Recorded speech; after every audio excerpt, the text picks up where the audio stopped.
மதிப்பிற்குரிய தோழர் முருகையா அவர்களே,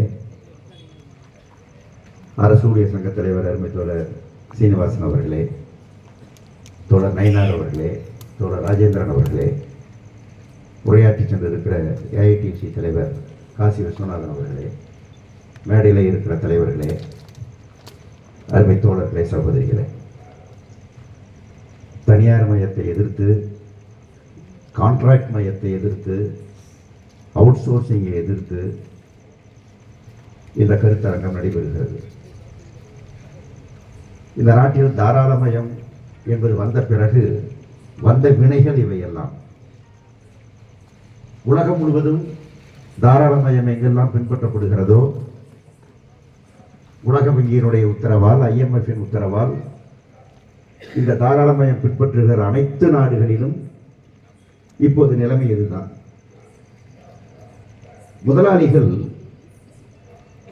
ஒன்றை விரும்புகிறார்கள், சம்பளத்தை குறைக்க வேண்டும், அதாவது ஊதியத்தை குறைக்க வேண்டும், அதன் மூலம் செலவை குறைக்க வேண்டும், அல்லது ஓய்வு பெறுகிற போது அவர்கள் பெறுகிறார்கள் அல்லவா, அந்த தொகையை குறைக்க வேண்டும், குறிப்பாக பென்ஷனை குறைக்க வேண்டும் அல்லது இல்லாமல் செய்ய வேண்டும்.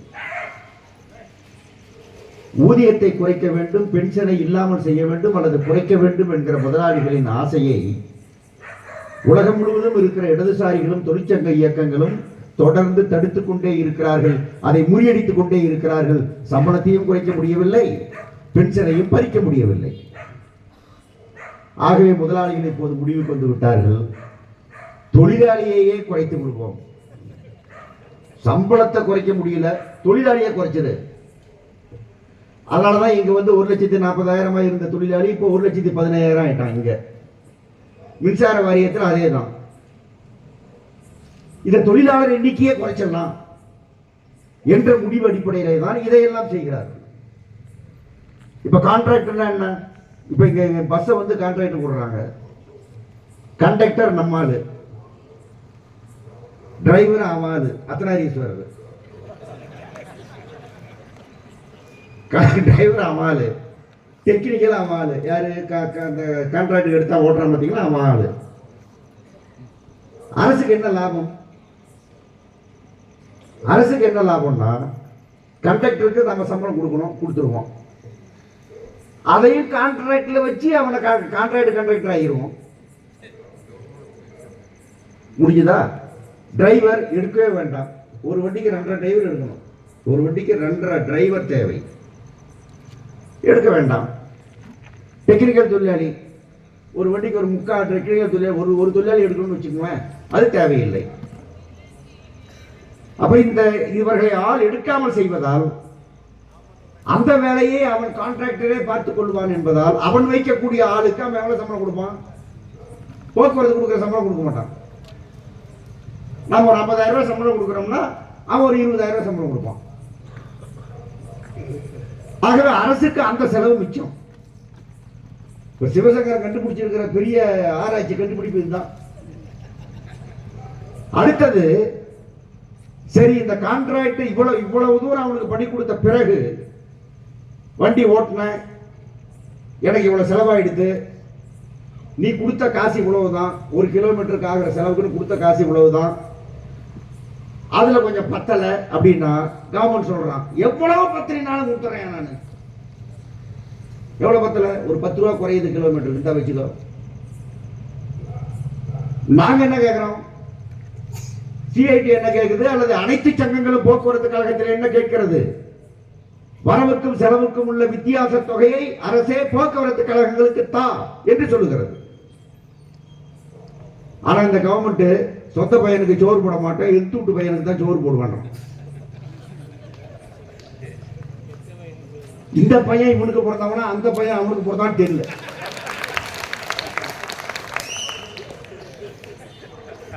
யாருக்கே காசு கொடுக்குற? ஏன் அவனுக்கு கொடுக்குற காசு எங்களுக்கு கொடு, போக்குவரத்து கழகத்துக்கு கொடு. ஏன் கொடுக்க மாட்டேங்கிறீங்க? அங்குதான் தாராளமயம் இந்த கொள்கை வருகிறது. நிரந்தரமாக தொழிலாளர் எண்ணிக்கையை குறைத்து விட வேண்டும், நிரந்தரமாக தொழிலாளருக்கு என்று ஆகிற செலவை குறைத்து விட வேண்டும். இப்ப போக்குவரத்து கழகமாகட்டும் அல்லது எந்த கம்பெனி ஆகட்டுங்க, ஒரு ஒப்பந்தம் போடுறாங்க, 2000 ரூபாய் சம்பள உயர்வு, 5000 ரூபாய் சம்பள உயர்வுன்னு போடுறாங்க. அப்படின்னா ஒப்பந்தம் போட்ட பிறகு அடுத்த வருஷம் அந்த கம்பெனியில வரக்கூடிய ஒட்டுமொத்த செலவு இருக்கு பாத்தீங்களா, அந்த செலவுல தொழிலாளருக்கான சம்பளங்கிறது ஏற்கனவே 5% வைங்க. இப்ப எவ்வளவு ஆயிருக்கணும்? சம்பளம் கூடி இருக்கு, அப்ப 6% ஆகணும்ல. எப்பவுமே அது 6% ஆகாது. எத்தனை ஒப்பந்தம் போட்டாலும் அது 6% ஆகாது, 5லயே தான் இருக்கு. அது எப்படி? அது என்ன மந்திரம்? அதை உடைச்ச இந்த மந்திரவாதி தான் மார்க்ஸ். இந்த பில்லி சூனியத்துக்கு அவர் ஒரு சூனியம் வச்சுட்டாரு. எங்கடா போச்சது? அதாவது முதலாளிகள் தொழிலாளிகளுடைய பணத்தை, தொழிலாளிகளுடைய உழைப்பை அவன் சுரண்டுறது அப்படிங்கிற அந்த அந்த நடவடிக்கைக்கு அரசாங்கம் எல்லா வகையிலும் உள்ளிட்டு போவது என்று வருகிற போது எந்த பாவ புண்ணியத்தையும் பார்க்க மாட்டாங்க. மத்திய அரசாங்கம் அதுல ரொம்ப கைதேர்ந்தவர்கள். அதனாலதான் அவங்க இப்போ கோடு அது இது எல்லாம் சட்டங்களை திருத்துவது. சட்டங்கள் இப்ப கிட்டத்தட்ட நாப்ஸ் என்கிற அப்ரண்டிஸ் என்கிற பேர்ல முதலாளி ஐடிஐ முடிச்ச, டிப்ளமா முடிச்ச பசங்களை எடுத்துக்கலாம். அவங்களுக்கு சம்பளம் கொடுக்கணும் இல்லையா? ஒரு 20,000 ரூபாய் சம்பளம் கொடுக்கணும் இல்லையா? ஸ்டைபண்ட் கொடுக்கணும் இல்லையா? அந்த ஸ்டைபண்ட்ல ஒரு பகுதியை மத்திய அரசாங்கமே கொடுத்துரும். அவன் எங்க வேலை செய்வான்? முதலாளியுடைய கம்பெனியில வேலை செய்வான். சம்பளம் யார் கொடுப்பா? மாமி, டெல்லி மாமி இருக்க, இந்த டெல்லி மாமி கொடுக்கும். இவங்க செய்ய வேண்டிய வேலை புதிதாக தொழில்களை உண்டாக்கணும், இருக்கிற தொழிலை காப்பாற்றணும். இப்ப நாம வந்து சாம்சங்ல போறோம், சாம்சங்ல போராடி என்ன கேட்டோம்? கம்பெனி எழுதி வைறானா கேட்டோம். முத்துக்குமாருக்கு ஒரு டிபார்ட்மெண்ட் எழுதி வை, சவுந்தரராஜனுக்கு ஒரு டிபார்ட்மெண்ட் எழுதி வை, பாலகிருஷ்ணனுக்கு 2 டிபார்ட்மெண்ட் எழுதி வை நான் கேட்டோம். அவன் சங்கம் வச்சு போயா, அந்த சங்கம் வச்சுக்கிறதுக்கு அவனுக்கு உரிமை இருக்கு, அவன் வச்சுக்கிட்டோம். அதால அவ்வளவுதானே கேட்டோம், ஒண்ணுமே கேட்கலையே. வேற முதலாளிகள் இது போன்ற இந்த சாதாரண விஷயங்களை ஏற்க முடியாது என்று மறுப்பதற்கு என்ன காரணம்? எதுக்காக நீ வந்து சங்கம் வைக்கிறத அனுமதிக்க முடியாதுன்னு நீ சொல்ற? ஒரே காரணம் தான், தொழிலாளிகள் வந்து அவனுக்கு உரியதை கேட்கிற அந்த அதிகாரத்தோடு அந்த வலிமையோடு அவன் இருக்கக்கூடாது. வேற ஒண்ணும் இல்லை. ஒண்ணும் இல்லைங்க. இப்ப நீங்க வந்து இப்ப ஒரு பழம் வைக்கிற அம்மா வர்றாங்க, நீங்க பழம் கேட்குறீங்க, எவ்வளவு விலைன்னு கேட்குறீங்க. அவங்க சொல்றாங்க பழம் 10 ரூபா. இல்லைங்க, நீ 8 ரூபாய்க்கு கொடுக்கணும், 7 ரூபாய்க்கு கொடுக்கணும். அப்படி நீங்க பேரம் பேசுறீங்க.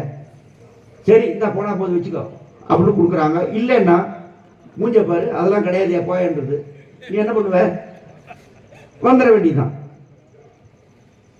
அந்த பழம் வைக்கிற அம்மாவுக்கு அவங்களுடைய பணத்துக்கு விலை தீர்மானிக்கிற உரிமை இருக்கு. நீ உன்னுடைய உழைப்பை விற்கிறாய். முதலாளி கிட்ட போய் என்ன சொல்ற?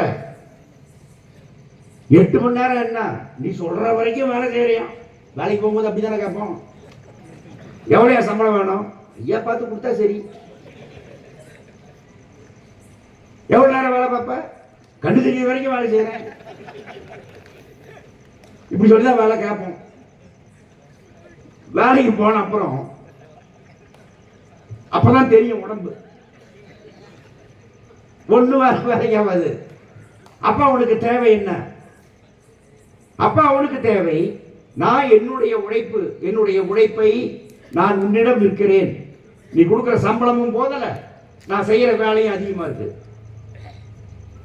என்னுடைய பொருளுக்கு, என்னுடைய உழைப்புக்கு, அது என் பொருள், நான் உங்ககிட்ட விற்கிறேன், அதுக்கு விலை யார் தீர்மானிப்பது? நான் தானே தீர்மானிக்கணும். இதுக்கு இந்த விலைன்னு அந்த உரிமை எனக்கு இல்லையே. இப்போ இந்த நாட்டில்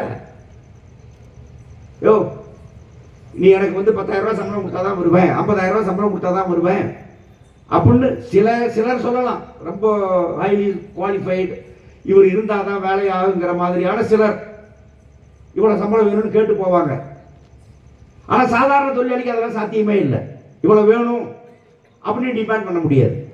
குறைந்தபட்சம் நானே தீர்மானிக்க வேண்டாயா, நானும் நீ சேர்ந்து தீர்மானிப்போம். எவ்வளவு தீர்மானிக்கிறதுல எனக்கும் பங்கு இருக்க வேண்டும் என்பதுதான் சங்கம். இந்த சங்கத்தை அனுமதிக்க முடியாது முதலாளி சொல்றான். எங்களுக்கு புரியுது, அவன் அயோக்கிய. உனக்கு என்ன நோவுது? உனக்கு என்ன நோவுது? மந்திரிக்கு என்ன நோவுது? லேபர் டிபார்ட்மெண்ட்டுக்கு என்ன நோவுது? மற்றவங்களுக்கு என்ன நோவுது?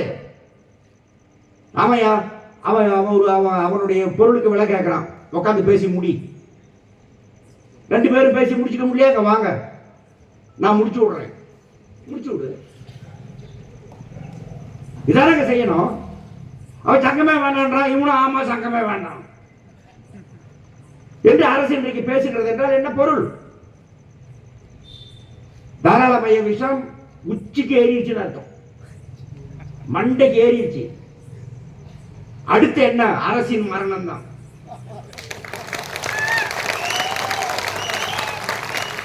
எத்தனையோ அரசுகள் உலகத்தில் தாராளமய விஷம் தலைக்கு ஏறி ஆடாத ஆட்டமெல்லாம் ஆடி மரணத்தில் முடிந்த ஆட்சிகளை நான் பட்டியலிடட்டுமா? இந்த பக்கத்துல சந்திரபாபு நாயுடு சொல்லிட்டு இருந்தாரு. அவரு, நான் யார் தெரியுமா? நான் முதலமைச்சர் கிடையாது, ஒரு கம்பெனியின் சீஃப் எக்ஸிகியூட்டிவ் ஆபீசர் மாதிரி, சிஇஓ. அவரு அப்படின்னா அந்த அளவுக்கு அவர் மண்டையில ஏறி அது பூரா கடைசியில ஆட்சி மரணம். அவர் வேற பல காரணங்களால உள்ள வந்திருக்காரு. இப்போ பழையபடி சிஇஓ ஆரம்பிச்சிருக்காரு. 5 வருஷம் கட்சி நீ இருக்க மாட்டேன், இதே மாதிரி பண்ணிட்டு இருந்தேன்னா 5 வருஷம் கட்சி நீ இருக்க மாட்டேன். உலகத்தில் பல நாட்டில் ஆட்சி இல்லைங்க. இந்த தாராளமய கொள்கையை எதிர்த்து மக்கள் நடத்துகிற போராட்டத்தில் அரசுகள் தூக்கி எறியப்பட்டு விட்டன. எப்படி நீ ஜெயிக்க முடியும்? நியாயத்தை எடுத்து நீ எப்படி ஜெயிச்சிட முடியும்? பெரும்பான்மை மக்களை வைத்து நீ எப்படி ஜெயிச்சிட முடியும்? எத்தனை காலத்துக்கு இவர் ஆண்டுவாரு நம்முடைய நரேந்திர மோடி? எல்லாம் உச்சிக்கு ஏறின தாராளமயம் ஏறின மண்டை அந்த மண்டை. அவர் என்னமோ அடுத்த 2000 வருஷத்துக்கு ஆட்சி நடத்துற மாதிரி இப்படியே திரிஞ்சுக்கிட்டு இருந்தாரு. போன தேர்தலை நம்மால் ஆப்போசிஷன் எல்லா கட்சியும் சேர்ந்து. அவன் ஜெயிச்சதுக்கு காரணம் மக்கள் அதிகம் ஓட்டு போட்டதுனால அல்ல. மொத்தம் இருக்கிற 543 தொகுதியில 470க்கும் மேற்பட்ட தொகுதியில போலான ஓட்டுக்கும் எண்ணும் போது வந்த ஓட்டுக்கும் வித்தியாசம் இருக்கு. புரியுதா உங்களுக்கு? இதுல 80 தொகுதியில தெளிவாக இந்த ஓட்டு எண்ணிக்கை வித்தியாசத்தில் தான் அவர் வெற்றி பெற்றார் என்று நிரூபிச்சிட்டாங்க. ஆனா நம்ம நாட்டு சட்டப்படி தேர்தல் கமிஷன் ஒதுக்கிட்டாங்க, என்ன ஒண்ணும் பண்ண முடியாது. ஆனா அவங்க சொல்லிட்டாங்க, நீ ஃப்ராடா, நீ நியாயமா ஜெயிக்கல. உடனே கொஞ்சம் பேர் இருக்கான், சாம்சங் நாங்க போராடுற போது வலதுசாரிகள் கண்ணாமண்ணான்னு கேள்வி கேட்டு இருந்தால அந்த மாதிரி. சரி, அங்க இந்தியா பூரா அந்த தொகுதியில அவர் ஜெயிச்சிட்டாரு, ஏமாத்தி ஜெயிச்சிட்டாரு. இந்த தொகுதியில நீ எப்படி ஜெயிச்ச அப்படின்னு கேட்கறது. ஏண்டா திருடா என்ன ஒரே மாதிரி எல்லாம் பண்ணிட்டு போயிடுவான். அவன் என்ன பண்ணுவான்? சரி, ஒரு 10 தொகுதியில அவன் ஜெயிக்கிற மாதிரி இருக்கட்டும், மீதி தொகுதியில கையை வச்சாதான் எத்தனை சீட்டு வந்தா ஆட்சியை பிடிக்க முடியும், ஒரு 20 சீட்டு வரணும், ஒரு 25 சீட்டு வரணும் அப்படின்னா அதை கணக்கு பண்ணி அடிப்பான். அல்லது உன் ஏமாத்தையும் மீறி நான் ஜெயிச்சிருக்கேன் அர்த்தம். என்னவோ பெரிய அறிவு கொழுந்து மாதிரி பேச வேண்டியது இந்த வலதுசாரிகள். இங்க கேட்டானுங்களே சாம்சங்ல, ஏங்க நீங்க என்னங்க இந்த மாதிரி போராடிட்டு இருக்கிறீங்க? கம்யூனிஸ்ட் குண்டர்கள் சாம்சங்கில் போராடி அந்த தொழிற்சாலையை இங்கிருந்து அகற்ற பார்க்கிறார்கள். யாரு? கம்யூனிஸ்ட் குண்டர்கள். இப்படிலாம் எழுதுறான், கண்ணாப்புனான்னு எழுதுறான். அதாவது இப்படிலாம் எழுத முடியுமான்னு எனக்கே அதெல்லாம் படிச்சா அப்படி எழுதுறானுங்க. அவ்வளவு நியாயமா எழுதுற மாதிரி எழுதுறானுங்க. அந்த தொழிற்சாலை இங்க இருக்கிறது இல்லாம இருக்கிறது உங்ககிட்ட இல்ல, என்கிட்ட இல்லையா? அது இருக்கிறதே இல்லாதது அவனுக்கு வர லாபத்தை பொறுத்தது. 16 வருஷம் சங்கம் இல்லாம இருந்தான் அந்த தொழிலாளி. பல்ல கடிச்சுக்கிட்டு இருந்தான். நீங்க பாத்திருக்கீங்கல்ல, சில வீட்டுல, அதாவது நம்முடைய மாத சங்கமா இருந்த கோச்சுக்காதீங்க, சில வீட்டுல கட்டி கொடுப்போம், பொண்ணு அங்க போயிடும். போன அன்னைக்கு இருந்து ஒரே தொந்தரவு, காலையில இருந்து நைட்டு வரைக்கும் வேலை. பாத்திரத்தை கழுவு, துணியை தொவை, அதை தொவை, இதை தொவை, அதை தொட, இதை தொட, அப்படி பண்ணு இப்படி பண்ணுன்னு வேலை வாங்கிட்டே இருப்பாங்க. என்னடா இப்படி வேலை வாங்குறாங்க அப்படின்னு அம்மா கறி அன்னைக்காவது நாள் போய் பார்த்தா கண்ணீர் விட்டு வருவான். இப்படி கொட்டி கட்டி கொடுத்துட்டேனே, இப்படி சித்திரவதை பண்றாங்களே. அந்த பொண்ணு என்ன பண்றது? கழுத்தை கொடுத்துட்டோமே, எங்க போறது? இன்னொருத்தனை போய் கட்டவா முடியும்? இன்னொரு கம்பெனிக்கு வேலைக்கா போக முடியும்? சரி, என்ன பண்றது அப்படின்னு பல்ல கடிச்சுக்கிட்டு அந்த வேலையை செஞ்சுக்கிட்டு, சோறு போட்டாலும் போராட்டி போனாலும் இருந்துக்கிட்டு பிடிச்சி பிடிச்சி பார்க்குது. ஒரு லெவல் தான், ஒரு லெவலுக்கு மேல போச்சுன்னு வச்சுக்கோ, அந்த பொண்ணு திரும்பிக்கும். போடி மாமியார், வேலையை பாடுறா புருஷனை சொல்லிடும். இப்படி சொல்லுது இல்ல, சொல்லலாம் வேலையை பாடுறா என்று அந்த பொண்ணு சொல்லிட்டு போலாண்டு வந்துருவா. எங்க வருவா? எப்படி அந்த பொண்ணுக்கு அந்த தைரியம் வந்தது? 10 வருஷம் 16 வருஷம் கழிச்சு தாங்க முடியல. சரி, தாங்க முடியாவிட்டாலும் தைரியம் எப்படி வந்தது? ஒரே தைரியம் தான், எனக்கு அம்மா வீடு இருக்கு அப்படிங்கிற ஒரே தைரியம் தான். அந்த அம்மா வீடு தாண்டா CITO. யாருக்கு எதிரான எந்த கொடுமை நீங்கள் செய்தாலும் தொழிலாளிகளை அழைக்கிறேன், வாருங்கள், உன் தாய் வீடு இங்கே இருக்கிறது. எந்த கொடுமையை நாம் ஒழித்து கட்டுவோம். நீ அடக்க அடக்க அடங்கி போறதுக்கு என்ன மனுஷன்? விமனாம அந்த தொழிலாளிகள் இப்போ சாம்சங் இருக்கட்டும், இப்படி இந்த கான்ட்ராக்ட் அவுட் சோர்சிங் நீங்க பண்றீங்களே, எல்லா பக்கமும் தொழிலாளி அப்படியே கொதிச்சுக்கிட்டு இருக்கான். சாம்சங் வந்து உலக அளவில் பேசப்பட்டது, இந்திய அளவில் பேசப்பட்டது, அமெரிக்கா எல்லா நாட்டிலையும். அமேசான் கம்பெனி, பிளிப்கார்ட் கம்பெனி, இதெல்லாம் 2 லட்சம் பேர் வேலை பார்க்கக்கூடிய பெரிய கம்பெனிகள். அவனுடைய டேர்ன் ஓவர் பார்த்தீங்கன்னா நம்ம தமிழ்நாடு அரசாங்கத்தின் டேர்ன் ஓவர் மாதிரி 10 மடங்கு பெருசு. இந்திய அரசாங்கத்தை விட பெருசு அவன் பட்ஜெட். அப்படிப்பட்ட கம்பெனிகள். அந்த கம்பெனியில சங்கமே வைக்கக்கூடாது என்று தொடர்ந்து அடக்கிக் கொண்டே இருந்தார்கள். இப்ப அந்த அமேசான்ல சங்கம் வைப்போம் என்று வைத்தார்கள், அடக்கினார்கள். இவர்கள் திமிரினார்கள், கடைசியில் சங்கத்தை அமைத்து விட்டார்கள். தொடர்ந்து உடைக்க முயற்சிக்கிறார்கள், அவர்கள் போராடி கொண்டிருக்கிறார்கள். பிளிப்கார்ட் அதுதான், டெஸ்லா அதுதான். எல்லா நாடுகளிலும் இருக்கிற உழைப்பாளிகள், அமெரிக்கா உட்பட, சங்கம் வைப்பது என்பது என்னுடைய தேவை என்று உணர தொடங்கி சங்கம் வைக்க வேண்டும் என்று முயற்சித்து அடி வாங்கி கொண்டிருக்கிறார்கள், அல்லது அதற்கான தருணம் பார்த்துக் கொண்டிருக்கிறார்கள் உலகம் முழுவதும். அதனால்தான் அத்தனை தொழிலாளிகளும் சாம்சங் எழுப்பிய கோரிக்கையும் நடத்திய போராட்டமும் தனது போராட்டமாய் அவனால் நினைக்க முடிந்தது. அவன் சங்கம் வைக்க அவன் போராடுவதை போலவே அவன் உணர்ந்தான். அதனால்தான் அதுக்கு அவ்வளவு ஆதரவு கிடைச்சது. அப்படின்னா எவ்வளவு பெரிய இயக்கம் உலகம் முழுவதும் உழைப்பாளி மக்களுக்கு இருக்கிறது என்று பாருங்கள். எவ்வளவு பெரிய கொடுமையை உழைப்பாளி மக்கள் அனுபவித்துக் கொண்டிருக்கிறார்கள். இதிலிருந்து விடுதலை பெற வேண்டும் என்பதற்காக, சங்கம் அமைக்க வேண்டும் என்பதற்காக அவர்கள் எப்படி இன்றைக்கு துடித்துக் கொண்டிருக்கிறார்கள், சங்கம் அமைக்கிறார்கள், போராடுகிறார்கள் என்பதைத்தான் உலகம் முழுவதும் இன்றைக்கு நாம் பார்க்கிறோம். உலகத்தில் ஒரு பெரிய திருப்பம் நிகழ்ந்து கொண்டிருக்கிற காலம், உழைக்கும் வர்க்கம் உறுதியாய் எழத் தொடங்கிவிட்ட காலம் என்பதை நாம் இன்றைக்கு நாம் பார்த்துக் கொண்டிருக்கிறோம். அதனுடைய ஒரு அடையாளம் சாம்சங். இப்ப அந்த பகுதி முழுவதும் இப்ப அவங்களுக்கு என்ன தெரியுமா, சாம்சங்ல சங்கம் வந்துரும் போல தெரியுது, வரட்டும். ஆனா எல்லா பக்கமும் வந்துருமே, எல்லாரும் அதை பார்த்து எங்க வச்சிருவானே. கேட்கிறவர் ரொம்ப பெரியவர், பொறுப்பானவர் வைங்களா, அவர் பேரெல்லாம் சொல்ல வேண்டாம், பேரை சொன்னா கோச்சிக்கிறாங்க. அவர் கேட்கிறாரு என்கிட்ட, ஏங்க இப்பவே நீங்க 62 கம்பெனியில சங்கம் வச்சிருக்கீங்களாமே, எங்க எல்லாமே நீங்க தான் இருக்கீங்களா அப்படிங்கிறாரு. யாருக்கு 2 வேணும்னு கேட்கிறாரு. எனக்கு 2 கொடு. இது என்ன இழந்த பழமா 2 கொடுக்கறதுக்கு? நீ முயற்சி பண்ணு. நான் யாரு சொல்றேன்னு புரியும் உங்களுக்கு. அவங்க தான் சாம்சங் போராட்டம் நடத்துற போது எங்களுக்கு அட்வைஸ் பண்றாங்க. அட்வைஸ் என்ன அட்வைஸ்? ஊதி பெரிதாக்க வேண்டாம். உன்ன மாதிரி சீனியர் லீடர்லாம் அப்படி பண்ணலாமா? எங்களுக்கு அட்வைஸ். நீ சொல்லு, உள்ள போ சொல்லு. அதாவது இப்போ இன்னொன்னு புரிஞ்சுங்க. நீங்க சங்கம் இயேசுநாதரை பத்தி ஒரு இது இருக்கு. அவர் மலைப்பிர சங்கம். அவர் போய் அந்த அடிமைகள் தனது அடிமைகள் மத்தியில் கையை விரித்து நின்று, அடிமைகளே வாருங்கள், இளைப்பாறுதல் தருகிறேன் அப்படின்னு அவர் கையை நீட்டி அப்படி பேசி கூப்பிட்டாருன்னா ஜனங்க அப்படியே மந்தையாவது பின்னாடி வருவாங்க அப்படின்னு ஒரு பைபிள் இது இருக்கிறது.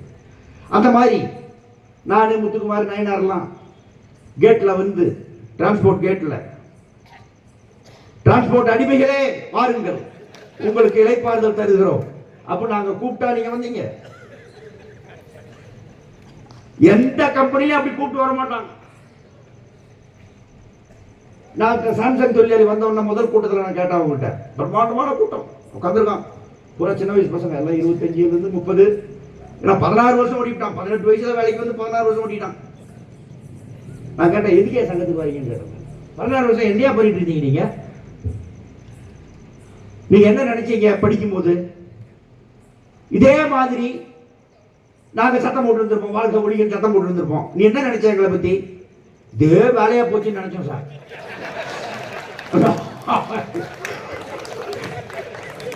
நினைச்சல, இப்ப தெரியுதா? இதாண்டா வாழ்க்கை.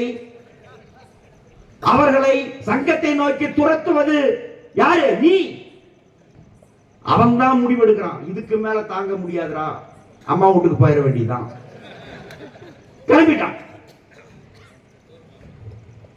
ஏண்டா நாங்க கிளிய வளர்த்து கொடுத்த மாதிரி உங்ககிட்ட கொடுத்தா நீ இவ்வளவு கொடுமைப்படுவியா? இன்னைக்கு அம்மா செருப்பு கட்டி நிக்கிறா, வாடா. என்ன என்ன என்ன அநீதி, எங்க கோரிக்கையில் என்ன அநீதியை கண்டீர்கள்? அமைச்சர்கள் வந்தாங்க, பேசினாங்க. நான் அமைச்சர்கிட்ட கேட்டேன், எங்க கோரிக்கையில கோரிக்கை சிம்பிள்ங்க. கோரிக்கை சங்கம் வச்சுட்டோம், இந்த சங்கத்துக்கு பதிவேன்னு கொடு. 1 2 சங்கம் வச்சுட்டோம், என்னோட அவனை பேச சொல்லு. பேச சொல்லு. பேசும்போது நோனே சொல்ல சொல்லு. நோ. யோ சம்பளம் வேணும், நோ. உள்ளுக்குள்ள குடிக்கிற தண்ணி வேணும், நோ. 4 கக்கூஸ் எக்ஸ்ட்ரா கட்டி கொடு, நோ சொல்லு. எல்லாத்துக்கும் நோ சொல்லு, ஆட்சேபனை இல்லை. ஆனா உட்கார்ந்து சொல்லு. அதுக்கப்புறம் நோவா நாங்க பாத்துறோம். நீ நோ சொல்ல சொல்ல உனக்கு உடம்பெல்லாம் நோய் எடுக்கும். நான் கேட்டது 2 தாங்க, இவ்வளவுதாங்க. வேற ஒண்ணுமே நான் கேட்கல. அதுக்குள்ள 1008 கலப்படம். அங்கீகாரம் கேட்கிறார்கள், கிடைக்குமா? நான் கேட்கவே இல்லை. முதலாளிகிட்ட போய் அங்கீகாரத்துக்கு பிச்சை எடுக்கிறதுக்கு நாங்க பைத்தியக்காரனா? அவன் யாரே அங்கீகாரம் கொடுக்கறதுக்கு? அங்கீகாரம் கொடுக்க வேண்டியவன் தொழிலாளி. அவன் தான் அங்கீகாரம் கொடுக்கணும். அவன் எங்களுக்கு அங்கீகாரம் கொடுத்தான். நீங்க தாயா நடத்தீங்க என்று சொல்லி கொடுத்துருக்கான். அங்கீகாரமும் பதிவும் ஒன்றல்ல. ரெக்கக்னிஷன் வேற, ரெஜிஸ்ட்ரேஷன் வேற.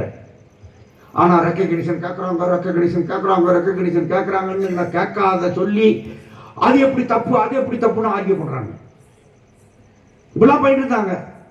நான் அமைச்சர்கிட்ட கேட்டேன், நாங்க கேட்கிற இந்த 2 கோரிக்கை தாங்க. இந்த 2 கோரிக்கையில எந்த இடத்துல நான் இந்த வேலை நிறுத்தத்தை திரும்ப பெறுவதற்காக ஒரு காம்ப்ரமைஸ், ஒரு சமரசம் செய்ய முடியும் என்று ஒரு சின்ன கேப் இருந்தா சொல்லு. சங்கம் வச்சுட்டேன், சட்டப்படி வச்சிருக்கேன். இதுல என்ன காம்ப்ரமைஸ் பண்ண முடியும்? அரசங்கம் வைக்கவா? காம்ப்ரமைஸ் தானே. அரசங்கம் அல்லது முக்கா சங்கம் வைக்கவா? என்ன எங்க சந்தியா இல்லையா? அதுல இடைவெளியா இல்லையே. அந்த கோரிக்கையில. ஆகவே சமரசம் செய்யறதுக்கு வாய்ப்பு இல்லை. வாய்ப்பு இருந்தா செய்வோம். அடுத்து என்ன கேட்கிறோம்? என்னோட பேசுன்றோம். அது என்ன? நான் வந்து உங்களோட காம்ப்ரமைஸ் பண்றது? இந்தியில பேசு, தெலுங்குல பேசுன்னு சொல்லணுமா? நாங்க கேட்கறதுல எந்த இடத்துல சம்பளம்? நான் வந்து 36,000 ரூபாய் கேட்கறேன் சம்பள உயர்வு. அவன் சொல்றான் அதெல்லாம் முடியாது, 10,000 தான் தருவேன்றான். கவர்மெண்ட் கூப்பிட்டு 36,000 10,000 ஏப்பா 20,000 வாங்கி போப்பா நீ சொல்லி நான் போறேன். அங்க சமரசத்துக்கு இடம் இருக்கு. இதுல எங்க இடம் இருக்கு? அரசியல் சட்டத்தையே, அரசியல் சட்டத்துக்கு மேற்பட்டவனும் தென்கொரியாவில இருந்து வந்தவன். ஏன்னா உன்ன மூத்த பொண்ணை கட்டி கொடுத்துறீங்களா அவனுக்கு? அவன் அரசியல் சட்டத்துக்கு மேம்பட்டவனாம். அவன் சொல்றான் எங்களை பார்த்து, எங்க தென்கொரியாவில இருந்து வந்தவன். தென்கொரியா எங்க இருக்கு? அவினாசி பக்கத்துல இருக்கு. தென்கொரியா வேற நாடுங்க. தென்கொரியாவில இருந்து வந்து அவன் எங்களை சொல்றான், வெளியாட்களோடு பேச மாட்டேன். இது எப்படி இருக்கு? நான் மந்திரியை கேட்டேன், ஏங்க அவன் இங்க வந்து உட்காந்துக்கிட்டே என்ன வெளியாளுங்கிறான், இது உனக்கு அசிங்கப்படியா? சொல்லு சார், நீ சொல்லு சார், நீ சொல்லு. அவன் என்ன வெளியாளுனா சார்? அவன் அவன் ஆகவே எங்களோட பேச மாட்டான் அவன். இப்படி இந்த அளவுக்கு முதலாளிகளோடு நீங்க வந்து சமரசம் பண்ணிட்டு போக கூடாது, முதலாளிகளுக்கு முட்டு கொடுத்துட்டு நிக்க கூடாது, இதெல்லாம் சரிப்படாது. அப்ப நம்ம திரும்ப திரும்ப சொல்றோம். இருந்தாலும் அவங்க என்ன கேட்கறாங்க? வேலை நிறுத்தத்தை முடிச்சுட்டு உள்ள போயிருங்க, வேலை நிறுத்தத்தை முடிச்சுட்டு உள்ள போயிருங்க, வேலை நிறுத்தத்தை முடிச்சு உள்ள போயிருந்தா அது அவங்க அப்படியே. நான் சொல்றேன் அதெல்லாம் நடக்காது. ஏதாவது உருப்படியா வராம நடக்காது. எங்களுக்கு தொடர்ந்து நடத்தணுங்கிற ஆசையெல்லாம் எங்களுக்கு கிடையாது, தொழிலாளிக்கு கிடையாது. சம்பளம் போகுது அவனுக்கு. போலீஸ்காரன் ஒரு இடத்துல நிக்க விட மாட்டேங்கிறாங்க. இது ஒரு பிரைவேட் ப்ராப்பர்ட்டி. இந்த இடத்துல நீங்க உட்கார்ந்துருக்கீங்க, யாரும் வந்து உங்களை வெளியே போட்டு சொல்ல முடியாது. அந்த மாதிரி ரோட்ல நிக்க உள்ள, எங்கேயும் நிக்க உள்ள. கடைசியில வந்து தனியார் நிலத்தில் அவருடைய அனுமதியோடு அங்க போய் நாங்க உட்கார்ந்தோம். உட்கார விடல. இன்னொருத்தர் இடத்துல போய் உட்கார்ந்தோம், உட்கார விடல. துரத்தி கொண்டே இருந்தார்கள். ஓடினேன் ஓடினேன் ஓடினேங்கிற மாதிரி அவங்க துரத்தி கொண்டே இருந்தார்கள். காவல்துறையினுடைய அட்டூழியம் பிரிட்டிஷ்கார காலத்தை விட கேவலம். காஞ்சிபுரம் மாவட்டத்துக்குள்ளே ஒரு அங்குல மண்ணின் மீது கூட சாம்சங் தொழிலாளியின் காலோ என் இருவர்களின் காலோ படக்கூடாது என்கிற அளவுக்கு அக்கிரமத்தை புரிந்தார்கள். உள்ள நுழையக்கூடாதுறாங்க. அந்த அளவுக்கு போலீஸ் ராஜ்யம். இதெல்லாம் தாண்டித்தான் அந்த வேலை நிறுத்தம் நடந்தது. கடைசியில நீங்க வந்தீங்க, பேசுறீங்க, முடிஞ்சீங்க. அங்க இருக்கிற பிரச்சனை என்ன? அந்த தொழிலாளியுடைய கஷ்டம். இப்ப டிரான்ஸ்போர்ட்ல இருக்கிற பிரச்சனை என்ன? நல்லா சொன்னார் ராஜேந்திரன். எப்படி கஷ்டப்படுறான் தொழிலாளி வேலை செய்யறீங்க அப்படின்னு. 8 மணி நேரம் வேலையெல்லாம் இங்க கிடையாது. எங்க இப்பவே டிரான்ஸ்போர்ட்ல ரயில்வே டிரைவருக்கும் கிடையாது, இவங்களுக்கும் கிடையாது. அதே மாதிரி ஏறுனா இறங்கக்கூடாதுன்றான் வண்டியில. ஏறிட்டு இல்ல அவ்வளவுதான், போயிட்டு எது வரைக்கும் போகணும்?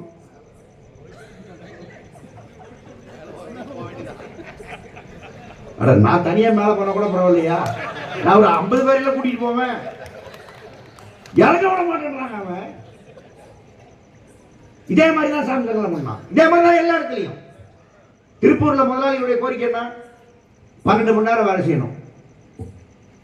அந்த சட்டம் வேணும்னு கேட்டதுல முக்கியமானவர்கள் அவர்கள். அப்புறம் ஜிஎஸ்டி வந்தது, அது வந்தது, இது வந்தது, பணம் போனது அவங்க தான். இந்த பகுதி முழுவதும் ஜவுளி கடுமையான நெருக்கடியில் இருக்கு. இப்ப நூலுக்கு ஒரு 10 ரூபா குறைஞ்சிருக்கு. அதனால இப்ப அவங்க மூச்சு விடுறவாங்க பனியன் தொழிலாளி முதலாளிகள் மற்றவங்க எல்லாம். இந்த தொழிலுக்கு இவ்வளவு கஷ்டம் வருது. அது அந்த தொழிலாளியை பாதிக்குது, அவனுடைய வருமானத்தை பாதிக்குது, அவங்க எல்லாத்தையும் பாதிக்குது. மத்திய அரசாங்கத்தின் நிலை என்ன? மத்திய அரசாங்கத்தை எதிர்த்து மாநில அரசாங்கம் எழுப்பிய கேள்விகள் என்ன?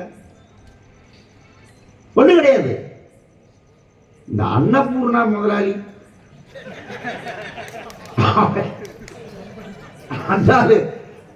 நல்லா நல்லா சொன்னாரு. ரொம்ப கவித்துவமா அவர் வந்து அந்த பிரச்சனையை வந்து டீல் பண்ணாரு. மாமி கேட்டுக்கொண்டு சொன்னாரு, பண்ண தனியா வாங்கினா ஜிஎஸ்டி கிடையாது, கிரீம் தனியா வாங்கினா ஜிஎஸ்டி கிடையாது, பண்ண அறுத்து கிரீமை உள்ள வச்சா ஜிஎஸ்டி. என்னமா இது? நாங்க ஜிஎஸ்டி போட்ட உடனே வரவன் கேட்கறான், ஏய் பண்ண தனியா கொடு, கிரீமை தனியா கொடு, நானே சொருவிக்கிறேன் அப்படின்னு அவர் கேட்டாருங்க. அவ்வளவுதாங்க. அதுக்கு உனக்கு மூக்கு மேல கோபம் வருது, இது இவருக்கு வருது, அந்த வானதிக்கு வருது.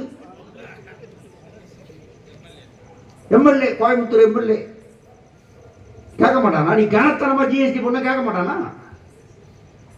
அப்படியா? இனிமேல் பண்ணும் அதுவும் தனித்தனியாக இருக்காது, ஒன்னா தாய் எல்லாரும் சொல்லு. இதை பத்தி அவங்களுக்கு கவலை கிடையாதுங்க. இவ்வளவு அக்கிரமமான இந்த அரசு, நீங்க ஜிஎஸ்டி மற்றதுனால ஏற்பட்ட துன்பங்கள், துயரங்கள் இந்த பகுதி முழுவதும் தெரியும், எல்லாருக்கும் தெரியும். அது தொழிலை பாதித்தது நமக்கு தெரியும். ஏற்றுமதி இறக்குமதி விவகாரத்தில் ஏற்பட்டிருக்கிற பிரச்சனை நமக்கு தெரியும். ஆகவே மத்திய அரசாங்கத்தினுடைய எல்லா கொள்கையும் தொழிலை பாதிக்கிறது, தொழிலாளரின் வேலையை பாதிக்கிறது, அதன் மூலம் வருமானத்தை பாதிக்கிறது, அதன் மூலம் அவனுடைய வாழ்க்கை தரம் சீரழிகிறது, அதனால் அவனுடைய வாங்கும் சக்தி குறைகிறது, அதனால் பொருள் விற்பனை குறைகிறது, அதனால் தொழில் மீண்டும் நலிவடைகிறது. மத்தியதர வர்க்கம் தான் கடுமையா பாதிக்கப்பட்டிருக்கிறது என்று இப்போ ரீசெண்டா வந்துகிட்டு இருக்கு. மத்திய வர்க்கம் ஏதோ பொருள் வாங்கும், ஒரு ஃப்ரிட்ஜ் வாங்கும், ஒரு இது வாங்கும், ஒரு இது செல்போன் வாங்கும், 15,000 20,000 வாங்கும்.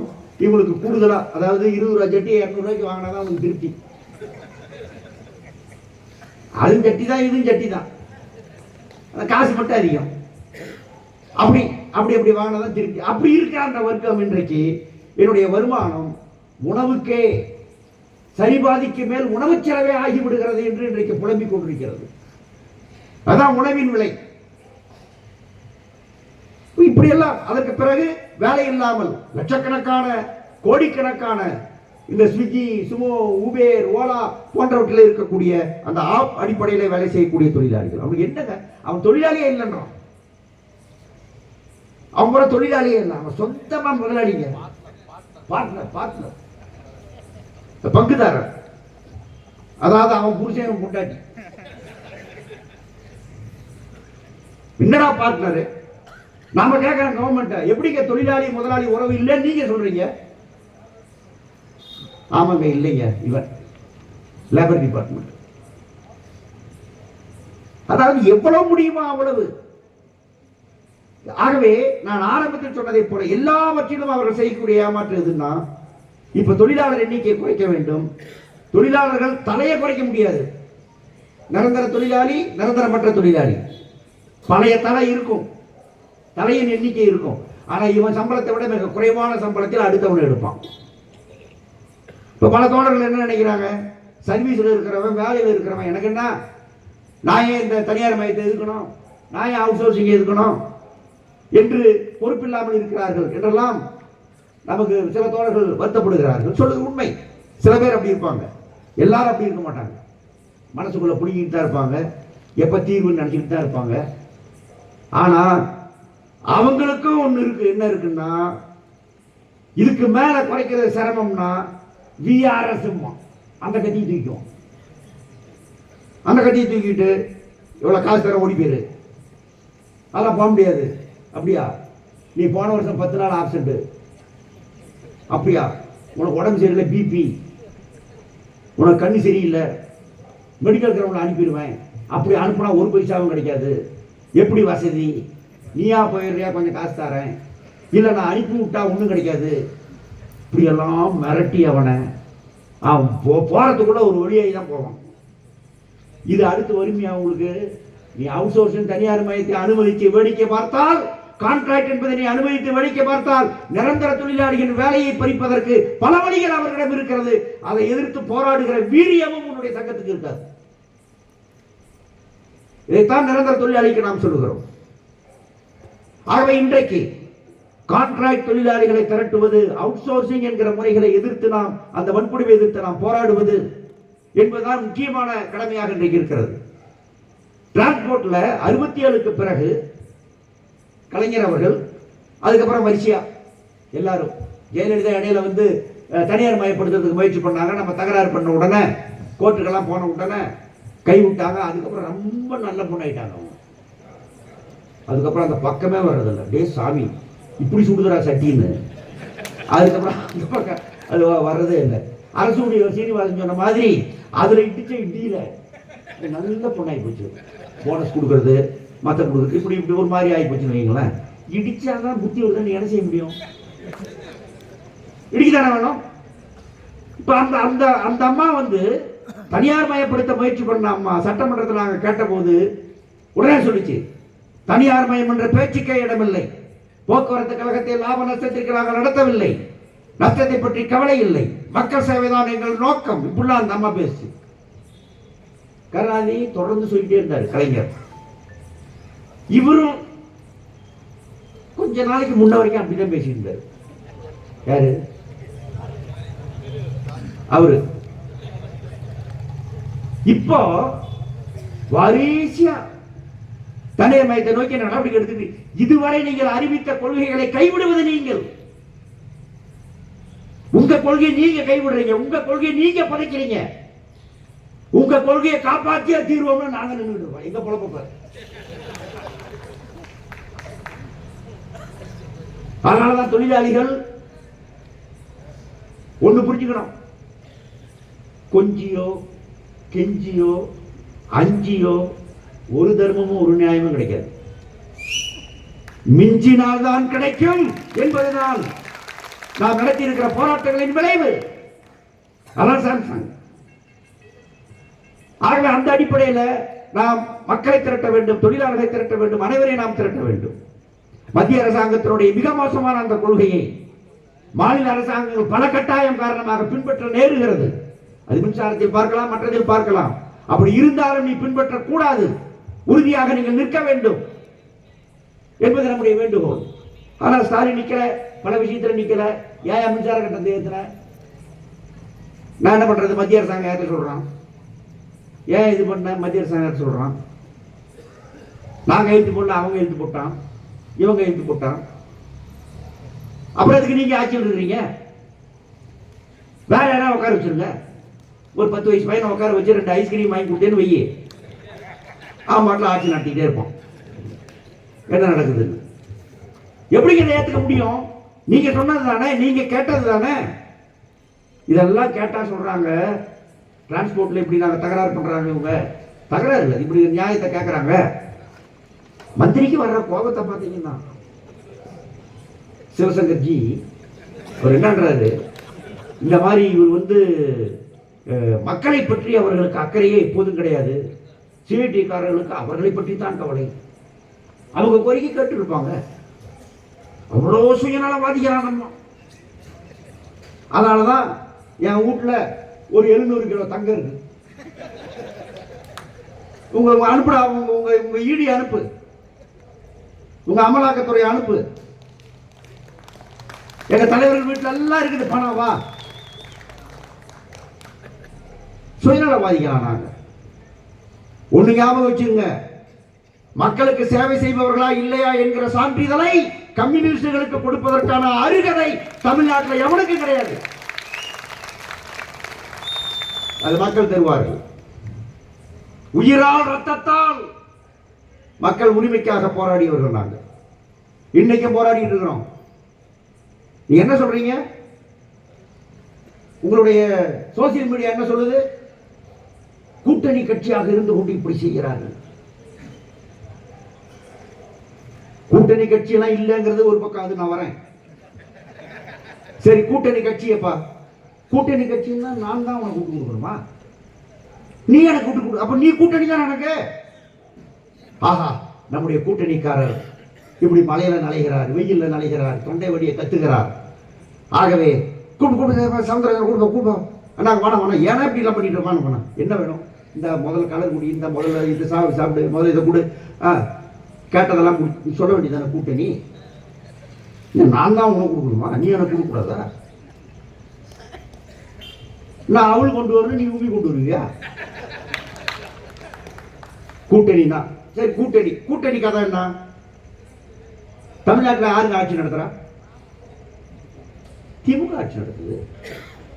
அது கூட்டணி ஆட்சி. அது கூட்டணி ஆட்சின்னா அதுக்குள்ள வேற கட்சிக்கார 4 பேர் இருக்கணும்ல.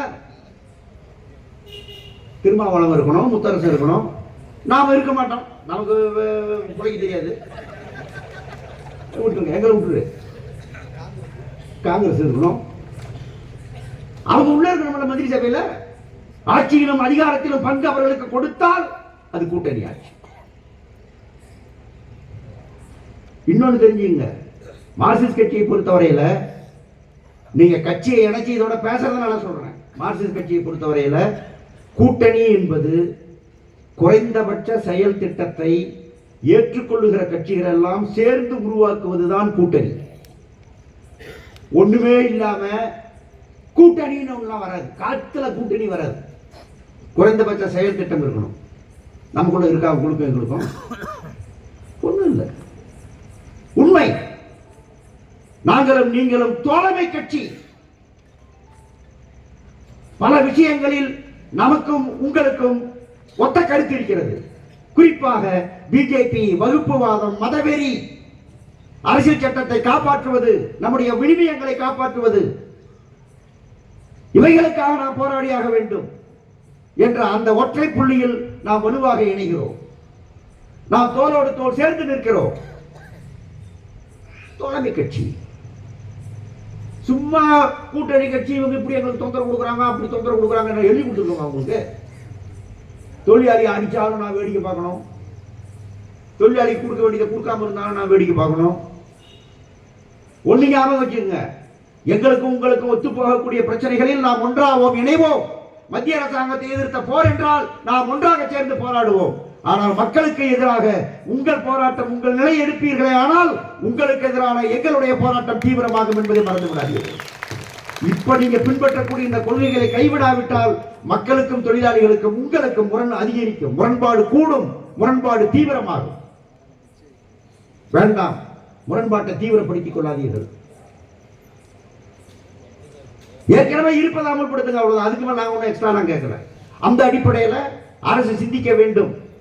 போக்குவரத்தில் நீங்கள் செய்ய முற்படுகிற எல்லாவற்றையும் கைவிட வேண்டும். மின்சாரத்தில் நீங்கள் செய்ய முற்படுகிற தனியார் மய முயற்சிகளை கைவிட வேண்டும்.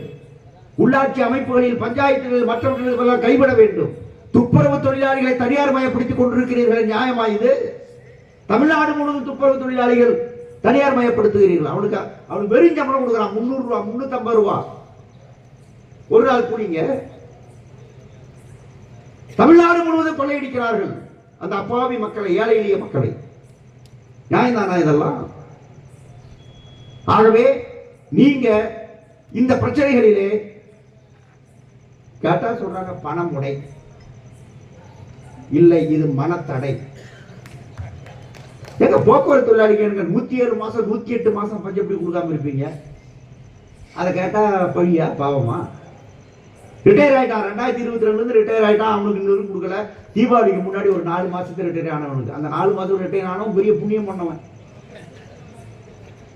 இப்ப அடுத்து மிச்சம் இருக்கிறவங்க காலையில இருந்து நிறைய பேர் எனக்கு போன் பண்ணிட்டாங்க, ஏன்னா அந்த 4 மாசக்காரன் தான் கொடுப்பானா, எங்களுக்கு எப்பங்க கிடைக்கும்?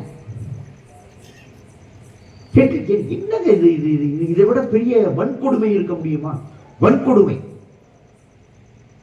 உழைச்சவன் காசை கொடுக்க முடியாதுன்னு மறுக்கிறதுக்கு நீங்க யாருங்க? அவன் சேமிச்ச காசை கொடுக்க முடியாதுன்னு சொல்றதுக்கு நீங்க யாருங்க? அவன் உழைச்ச சம்பளத்துல பிடிச்சு வச்ச காசை நீ எடுத்து செலவு பண்றதுக்கு நீங்க யாருங்க? இதை கேட்டா தப்பா, குற்றமா? என்ன குற்றம்? கண்டக்டர் 10 ரூபாய் ஷார்டேஜ் வச்சுட்டான்னு வைங்க, தற்காலிக கையாடல், அதுக்கு 2 பேர் வருவான், மெமோ கொடுப்பான். உடனே பொது மேலாளரை பார்த்து விட்டுவான். பொது மேலாளரை பார்க்க போனா இன்று பார்க்க முடியாது, நாளை பார்க்க முடியாது. என்னடா உங்க ஜபர்தஸ்து 10 ரூபாய்க்கு? ஏடா 15,000 கோடிடா, எங்க பணம்? உங்களை என்ன பண்றது? உங்களை என்ன செய்யறது? உங்களை எந்த கடல்ல தூக்கி வீசுறது? உங்களை அக்கிரமித்து செய்கிறீர்களே. ஒண்ணுங்க, இந்த பாவ புண்ணியங்கிறது உண்மையா இருக்குன்னு வைங்களேன், என்னென்னமோ ஆயிருக்கும் நாட்டுல. ஒண்ணுமே ஆக மாட்டேங்குது, அவ்வளவு கிளங்காட்டுறான். அதனால பெறப்படும் பாடம் என்னவென்றால், பாவ புண்ணியம் என்பது உண்மை அல்ல.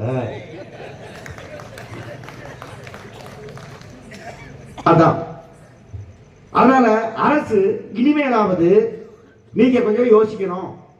எங்க மேல நீங்க வந்து வருத்தப்படுங்க. இப்ப நான் ஏதாவது பேசுறேன், தப்பா பேசிட்டேன் அல்லது நான் ஒரு ஒரு தவறு இழைச்சிட்டேன்னாக்கா நீங்க வந்து எங்களை கைது பண்ணியிருக்கீங்க, ஜெயிலில் வச்சிருக்கீங்க, கை விலங்கு போட்டிருக்கீங்க, என்னென்னமோ பண்ணியிருக்கீங்க. நாளைக்கு அதை பண்ணுங்க. நாங்க தப்புன்னா நான் கேட்டேன் அமைச்சர்கிட்ட, என்ன பண்ண போற இந்த போலீஸ் டிஎஸ்பி என்ன பண்ண போற நீ? அதிகம் போனா என்ன பண்ணுவ நீ? என்கவுண்டர் பண்ணுவ. அதை தவிர வேற என்ன இருக்கு உனக்கு?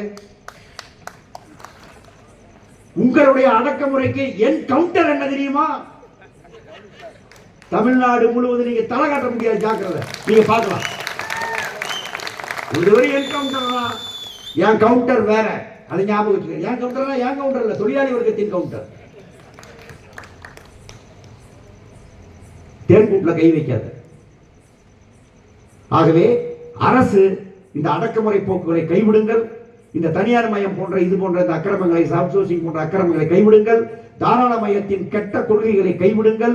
மக்களோடு உங்களுக்கு அதிக முரண்பாடு தீவிரப்படுவதற்கு காரணமாகி விடாதீர்கள் என்பதுதான் என்னுடைய வேண்டுகோள். இந்த கருத்தரங்கத்தின் வேண்டுகோள் நிறைவேற்ற கேட்டுக்கொண்டு என்னுடைய உரையை நிறைவு செய்கிறேன்.